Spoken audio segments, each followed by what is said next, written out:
All right, it's the Monday after the 22nd Sunday after Pentecost. I'm in this. Um, the announcer this morning said that the weather person said today felt more like June, even though it was November. There are three dads and a baby carrier. And I saw somebody put up the other day that they tried to do something with the October reference, but again, I don't know if there's a boxing ring with a tabby cat and two white cats and somebody gets a black eye and then throws in the wrong reference. I mean, some things at Witch Hunt are just so sensitive and then it comes out all wrong. Um, at War Theater, perhaps. So I'm watching this very televised whatever, and the weather person also alerts me that not only is I got my own subtropical storm. Like they never use the name Nicole. Like the last one I heard Ian ripped the roof off the house. That I expect. But at IAN. But I get a subtropical storm. I mean, like now, and it's strengthening into a Cat 1. I mean, this at Mother of Nature and at the Witch's Brew, it is like, whew. Yeah, it was a brouhaha of some sort that went on before I even got to be where I needed to be. At least that's what it feels like. I had a conversation with a local who spoke Spanish. He informed me that in the Spanish culture they have something called a brouhaha. I had never heard of it. Again, growing up Glen Way, I did not hear of such things. I didn't learn it till my adulthood. But look, see, tropical, subtropical storm Nicole. And it's going to hit Florida. Now, again, I'm New York Bay. I hear Brother Stars got some affiliation, so it seems, with Tampa Bay. I mean, again, TB that has a medical diagnosis with it. I don't want to get involved in what's going on. Um, I heard the Jets. The Jets said something about burping a baby on this Sunday, something or other. I heard some of, and then, I mean, like, you want to talk about really sad? I'm like, I'm really torn. Like, I don't want to make an icon. I mean, he's already an icon in other people's eyes. I don't follow football. And then I'm like, well, but in admirable and in reverence, I don't want like militarized respect to be any lessened or cheapened by the acknowledgement of a superstar in an athletic category or in some sports category. So I'm like, I'm on the fence with this. So I taped just a little section of one of his games on Sunday he was playing, and I tried to watch, and I'm like I know that's his day at the office, but based on how I've been held in the field, it really, I don't want to take away from his superstardom. I don't, because I know how critical and important he is at some form of superstructure and infrastructure that the Americans use. So I want to hold him in highest reverence and esteem and admiration, but I I really I could not watch very much of the game because I'm not in a game mode. I've been hurt really bad while he's been able to enjoy such a career, and I don't want to cheapen how hard he worked to get there and everybody that raised him up on their shoulders. But in order for him to get where he's at, um, but that's why I don't watch his day at the office. That's why I don't know his he, I guess you call them teammates. That's why I don't know the office orchestrators, the coaches, the field team, the refs, the fans. I mean, I see some of your symbols, but I try to stay an arm's length away because there's really serious stuff to do at 22nd, whatever, after Pentecost, Sunday after Pentecost. Oh, also in real field news, I went to Starbucks locally, and I noticed that when October, like September, I can't remember the exact month that it came up, but when they put up their, what I would usually refer to as autumn, now that I'm in this mindset, I wouldn't call it fall, but they put up fall. They use that word, the decorations on this particular Port Washington Starbucks. It says fall. And I was like, oh, that's weird. I'll just keep that quietly to myself and see what comes next. So we get past Halloween, and I know what color legs they put up on their whatever. Huntington was different in their decorations. So it said fall, and then all of a sudden we're in November, and there's nothing Thanksgiving, there's nothing turkey. It goes straight to red and blue, ho, ho, ho, and light it up. Just the facts. Just the facts from the field. Don't have any idea what it means. But that was in Port Washington, and that was Starbucks. Just for novice observations that I know are important somewhere in the world and tie into other things that I also noticed for FSU, since we're talking Florida at the moment, and there's this subtropical storm Nicole coming in weather patterns. FSU has the Gators, nickname I call Alexander, but like whatever on that.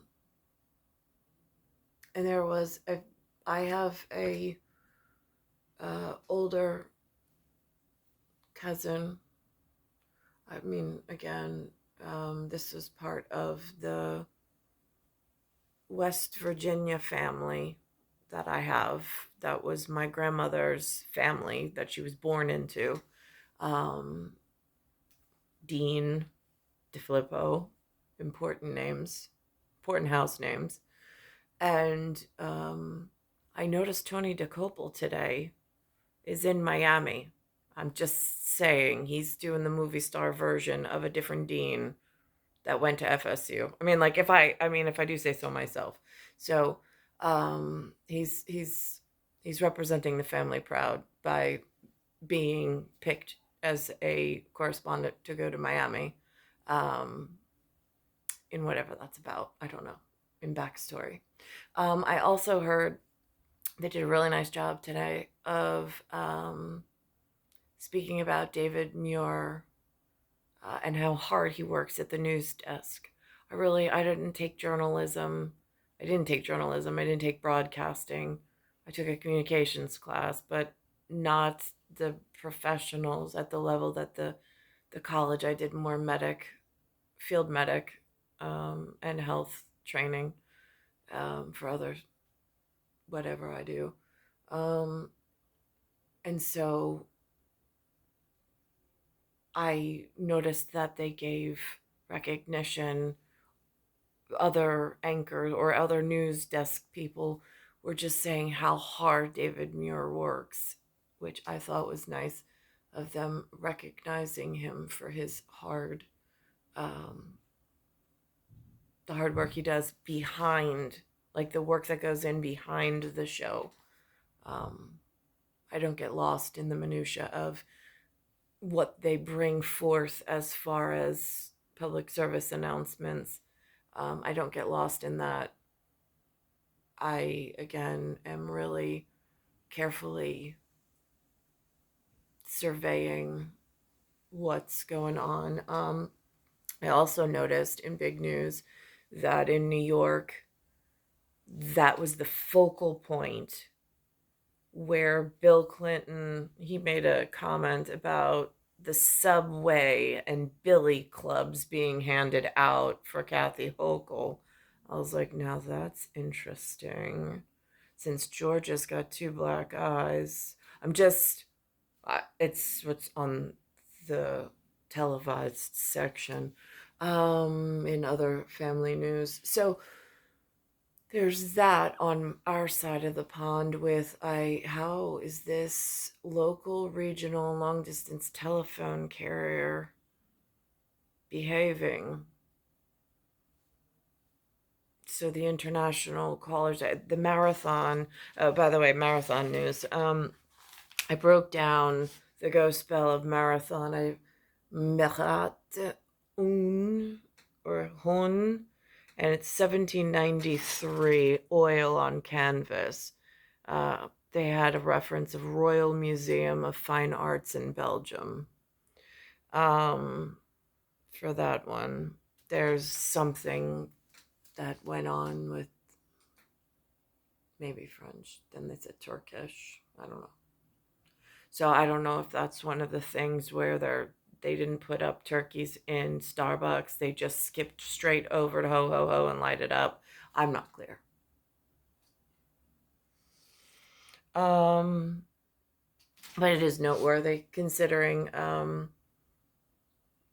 there's David, then there's Solomon. The CBS crew put up some other version of Solomon that does not fit the David tree or Joshua tree. Again, it gets like really, it could get dicey. So I'm like real basics on it. I read when I go to the Gilded Room on Sunday Mass for Sunday school. Just to connect some of the important pieces in the real field and then see what I don't know, I mean, do I call these the ravens at this point? Just all of the different birds or possibility of bird is the word on a different take or different spin, and then trying to edify for some sense of normalcy and reality. I'm going to pause this, and then I've got to find some of those pieces. Now, on the CBS this morning, they put up there that Ashton Kutcher actually ran, and he ran the marathon for child trafficking, which I greatly appreciate that he was able to do it. I did the Joe Michaels run on Saturday. I had to take yesterday off, and then I ran it again today.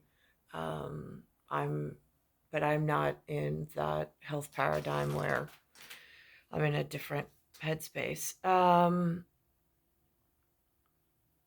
So that I noticed, which was really nice. And that was at 19.47. There's also this commercial that's running from Chuck Schumer. He says, "Save Our Stages Act." It's under some critical relief. Again, I don't get like that level. I haven't heard of that level of participation. I see that they are coming out to support the vote. I see all of the paid for representatives. I see they're putting on a few more of the sports people that they pay their astronomical salaries, doing some extraordinary things in a layer of uncertainty that can still be corrected before whatever. But and the cycle of the news. But I don't hear when they do things at this Senate or Congress level where they go to in Washington, and they have these sessions. These, I don't know, are they brainstorming sessions? I'm really not clear. But I see that they put something Save Our Stages Act.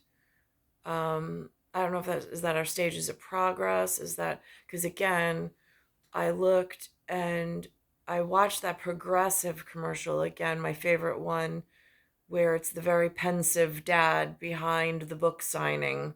And then he's got the line, and one woman wants to bring him baked goods. And again, it reminds me of Homeowners Association from Virginia when I lived in Hampton Park, with this, whatever reference. So that's what that reminds me of. But I don't want to discount. I live in New York, and I get that there's another kind of dad. There's like the Sylvester Stallone, which I like calling him Rocky Balboa. I've never seen a Rocky movie. I'm sorry. I know it's a conversation piece. The only thing I know as an American is had something to do with the stairs in Philadelphia.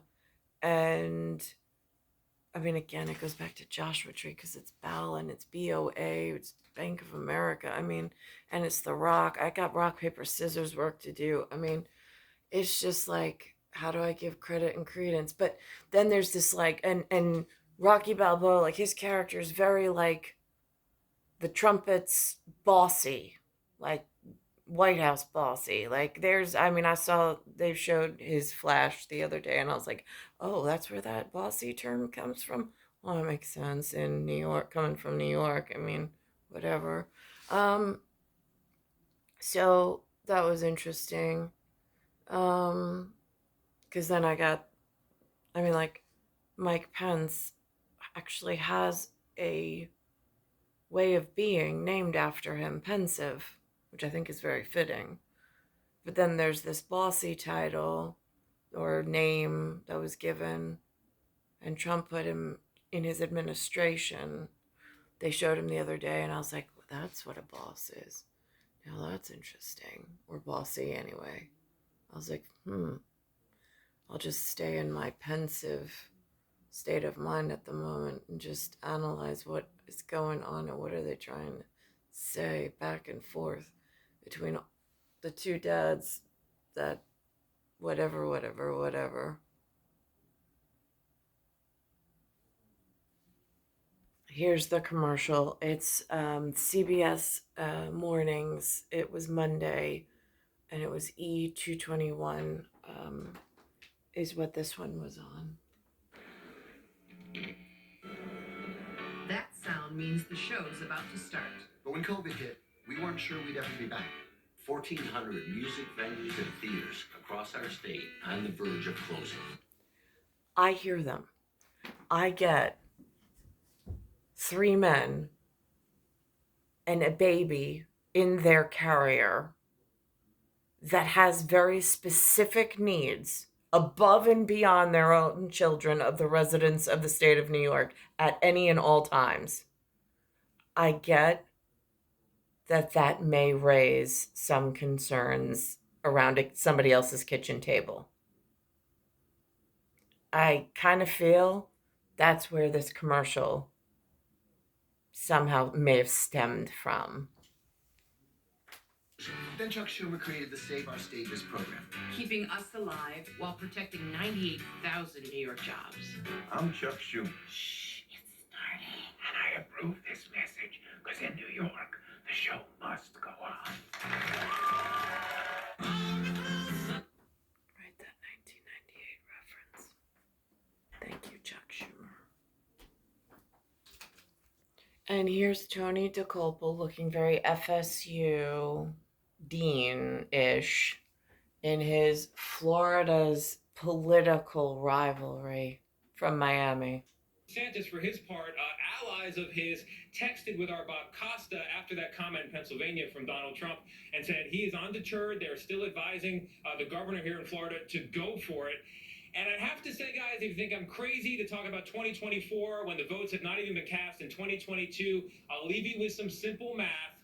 There are fewer days between right now and the first presidential primary in 2024 looking ahead than there are far between here and the presidential inauguration of Joe Biden looking back. So it's going to be a long night tomorrow. Get some sleep tonight.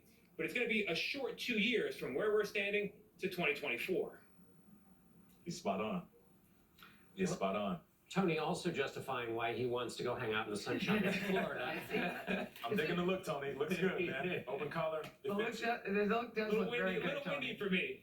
But he's exactly right. The narrative for the next presidential campaign gets started on Tuesday. But here's Donald Trump, taking a jab at Ron DeSantis, a new nickname. Now, here's the conversation from 11/6/2022. It says Jets game day with Robert Saleh. And they call his team Gangrene. What should the approach be from offensive coordinator Mike LaFleur? Well, you have to establish a run. You have to win on first down. You have to give Zach Wilson an opportunity to still have the option of run or pass on third down. You want to get in third and manageable. You can't have third and long. But this Buffalo team does not blitz at all. So you're going to have to burp the baby a little bit and try and buy time. But I want to see Zach Wilson trust the pocket, because last week I feel like he had a great pocket, but he retreated too much, and that nullifies the block of the tackle when you escape where they're blocking the person. There's going to be opportunities to gain yards with your legs. If you're Zach Wilson, you have to climb in the pocket to put those linebackers in distress, because this is a team that only rushes 4. So the same lanes that you throw through are the same lanes that you have opportunities to run through. So that whole burping the baby thing, that's interesting, especially when there's a baby carrier. 3 men and 1 baby.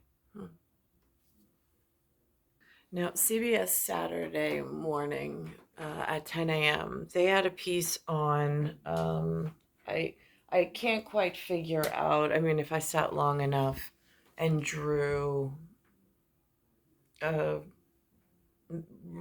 map for myself, I'm sure I could figure it out. But there's some overlap or integration with the health system, the sports, and the whatever. So I know that it seems they back one another up. I'm not really quite sure. So I would assume, I don't know who they take the lead from, but I'm watching, and they speak of, in these hospitals, they're putting together, Hackensack Meridian is putting together for New Jersey this really amazing surgical ensuite with negative air pressure, where they literally suck the air pressure out. Again, where I am being held in the field, when I have to run, I'm in like free radical territory. I'm not in negative pressure airlocks. I don't feel like I'm in protected airspace. I feel like I am so, I mean, like, it bring naked and afraid, but like exposed. It's free radical exposure, but in some multiplier, because of these complex and complexion issues mixed with policy, mixed with politics, mixed with history, mixed with all sorts of things. And like the love of the automobile, which I get, and the fact that you have to gas them up, but in such a high density and capacity city within a state like New York, it takes tolls on the health paradigm that are so costly. And it just feels like, I mean, I don't know what happened, but I'm not benefiting at all. But they're still overtaxing my health with things that they've, in their bread and circus, have come to rely on, they come to stand for, and so on and so forth. And it's really difficult. So this is what it sounds like. I also saw, by the way, the Arab world right now is meeting with, I think it's Guterres. I saw they had, again, diplomatic, whatever. I don't know what the real meaning of it was, but for me, it was a line of red. that is a version of St. John's that I've been with. I'd had another St. John's experience where that was not the color. That was whatever.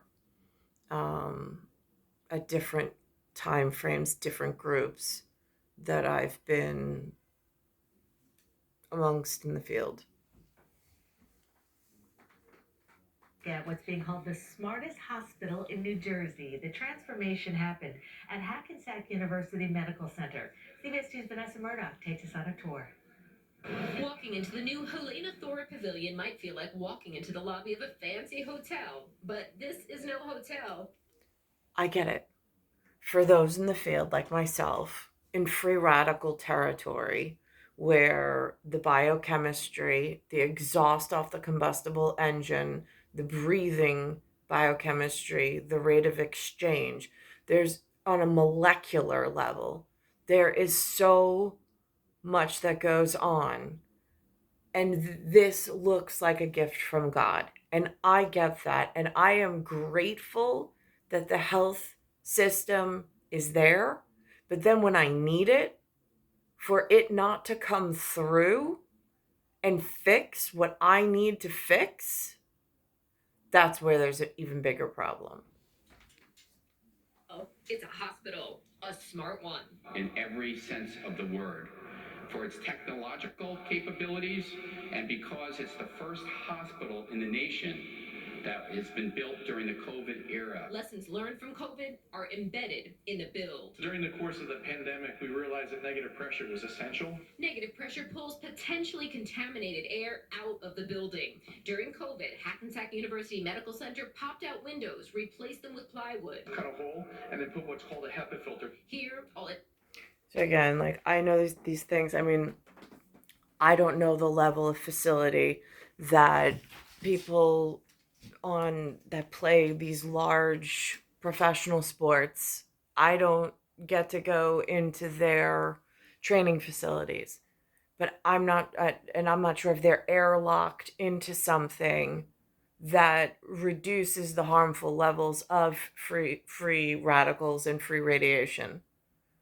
But where I am, the choice is you lay on the bed, you lay on the floor, and the health has been deteriorating. There's been stages of body mechanic breakdown, and there's been even though they have these health resources in the field, going to them, they're not giving me the answers in the shift I needed. Just recently, I'll give credit where credit's due, they did give me an organ tissue donation because my blood volume went so acutely abnormally low.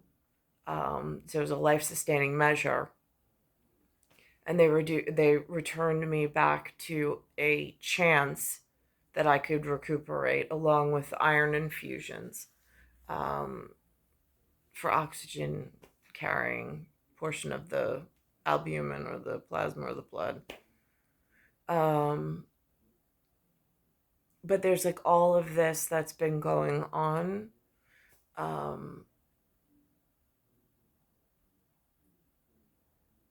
And it's just addressing some long haul concerns with rapid growth, rapid funding, then movement and transfer of populations. There's a lot of moving pieces in this wheelhouse. I understand from the CEO's point of view of Roadrunners and TCS, about 150 nations, I get that. But then I also take a step back. It's like I get it, and then I pull it back, and I examine it. 150. If we're doing, like, calculus with calcaneus, taken into account at, like, poly science in really hard-to-reach places, 150 possibilities times whatever the population amount is. What is my presiding officers to offset that as far as runners and chasers? I mean, because that's a lot of exponents that then they never come just as one. Usually they come in colonies, groups, clusters, something like that.